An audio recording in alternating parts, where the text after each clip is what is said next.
तेलंगणाच्या कामारेड्डी जिल्ह्यातून एक मन हेलावून टाकणारी घटना सध्या समोर येते। येथील शाळेत 10वीत शिकणारी विद्यार्थिनी श्रीनिधी ही सकाळी शाळेत जात होती। शाळेत जात असताना तिच्या अचानक छातीत दुखू लागलं। तिला थोडा वेळ अस्वस्थ वाटू लागलं। छातीत कळ आल्यानंतर ती क्षणात खाली कोसळली आणि तिच्या सोबत त्यानंतर जे काही भयंकर घडलं ते ऐकून तुमच्याही अंगावर काटा येईल।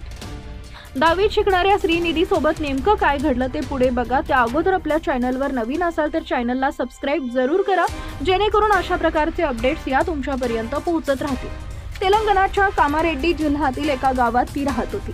मिळालेल्या माहितीनुसार श्रीनिधी ही सकाळी शाळेत जात होती। शाळेत जात असताना तिच्या अचानक छातीत दुखू लागलं। तिला थोडा वेळ अस्वस्थ वाटू लागलं। छातीत कळ आल्यानंतर ती क्षणात खाली कोसळली।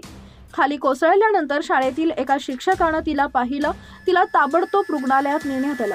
डॉक्टरांनी तिची तपासणी केली आणि प्राथमिक उपचार दिले, परंतु प्रतिसाद तिनं न दिल्यामुळे तिला दुसऱ्या रुग्णालयात दाखल करण्यात आलं।